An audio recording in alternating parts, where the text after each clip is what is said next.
Christmas is coming, and you know what they say, happy wifey, happy lifey.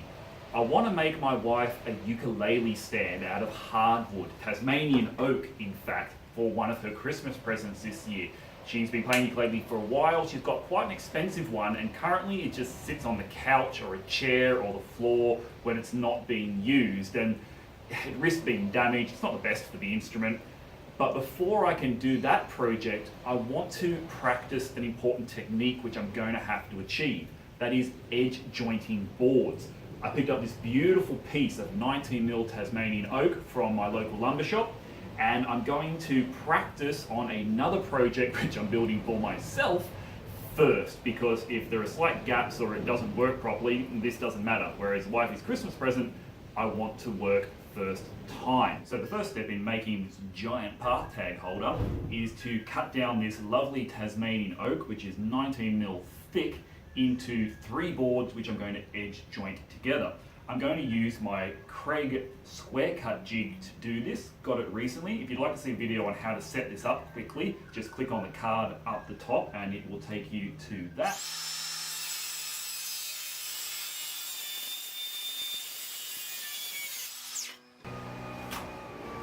This is the point of jointing.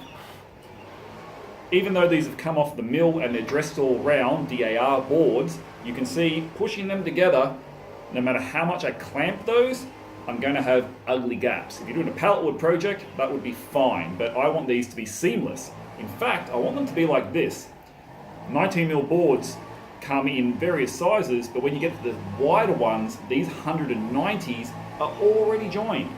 And this one's nice because you can see the color difference slightly there. But what you can't see is a gap. So jointing is the process of straightening out these edges so that when I clamp and glue them together, they hopefully look something like this. Obviously you could try and buy a board this big, but that's probably not going to happen. The tool used to do this is called a jointer, but it is very large, very expensive, and very noisy, I have heard, and simply not an option. I'm going to use a trick I saw on Woodworking for Mere Mortals, as usual, to use my router as a jointer to try and eliminate these gaps, then clamp and glue them together. Now, please remember that, as I stated in the channel intro, you are seeing things for the first time as I am, and I am making them up as I go along. Having just rewatched the video on Woodworking for Mere Mortals on edge jointing, which I'll put the card up on the corner here so you can see how it's meant to be done, I have come up with possibly the lowest tech solution to this problem. I am yet to build my router table fence. I really need it, but there's just other things that always keep getting in the way. The trick to edge jointing boards on the router is to line up your blade with a slightly raised edge on the left side of the router blade. So you're going to feed through this way, and you're going to make sure that this lines up here. The way I've done it, I've got a piece of this leftover laminate and I've just cut it down. I've whacked double-sided tape onto my little spacer and I'm going to stick it down to my temporary fence like so. I'm going to run a few test pieces before I put my good oak through here. But the theory is that this here will become perfectly straight, and anything that's wider than that gap is going to get trimmed off by the router. So we'll clamp this down, run some tests, hopefully they'll work, and then we can joint up those nice bits of oak. Here are some nice little test bits of pine that I managed to scab from the waste disposal. You can see there that they do not line up nicely. So hopefully by the time I run them through here, that gap will be eliminated.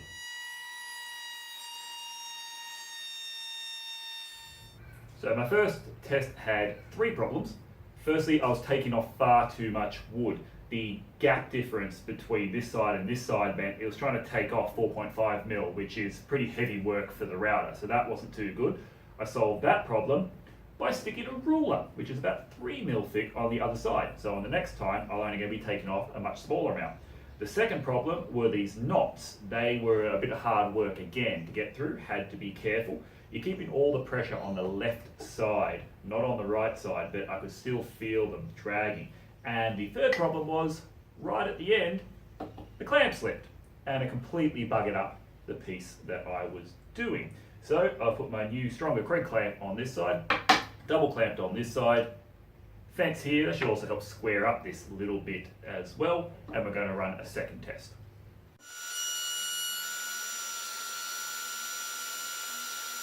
That felt a lot better. Obviously taking off small amounts meant I needed numerous passes, but what I could see straight away, you could probably hear it in the bit, was that this piece was like a banana. It was high on the edges and had a big dip in the middle. So with each pass, these edges got lower, and eventually on that final run, I could hear the blade cutting very finely the whole length evenly. So that should mean now that this is very straight. Let's test with a straight edge and against the other board. Try the sunlight test. Well, look, it's not perfect, but considering the 0 cents I spent on that fence, I'm pretty happy with that. This one wasn't done very well.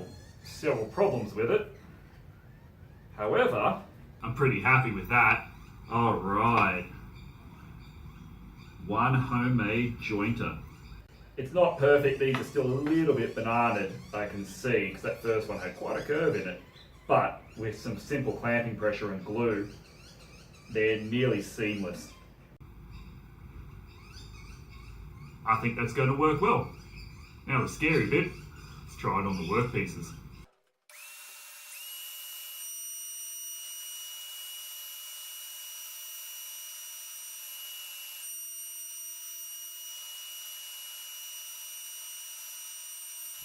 I'm getting a little frustrated, so it's probably time to take a break and do some of the other things that I needed to do today. Completely down, I'm absolutely sure, to the fact I'm using a very, very dodgy setup for jointing, which is a fairly precise business, and the only real solution I can see here is to build my router table fence and allow me to do this with some more accuracy. So I'm really glad I'm doing it on this project for myself instead of on the wife's project, where I want it to be perfect. You can see, compared to the gaps there were before, this is what I wanted to see. Right here in the middle, that's beautiful. And I can sort of get that along part of the board, and clamping will get it along the rest. The problem I'm having with my dodgy fence is they're bananaing a little bit. So I'm getting one edge really nicely jointed, and then the further along the board you come, you see up here, there's quite large gaps. I haven't decided how I'm going to fix this yet. As this is for myself, there's no real time constraint on it. I may just stop this project now and build the fence and revisit it, because every time you run it through, I'm losing some wood, and I can only do that so many times before the boards are no longer big enough for the path tag holder. But I've fiddled with the jointer as much as I can in its current format. So potentially, it might just be a bit of sanding work, but you can see there, they are really bowed. However, for today, I am feeling a little bit cranky, and I've got some other things on my time, so I think we'll leave it here and revisit this next weekend.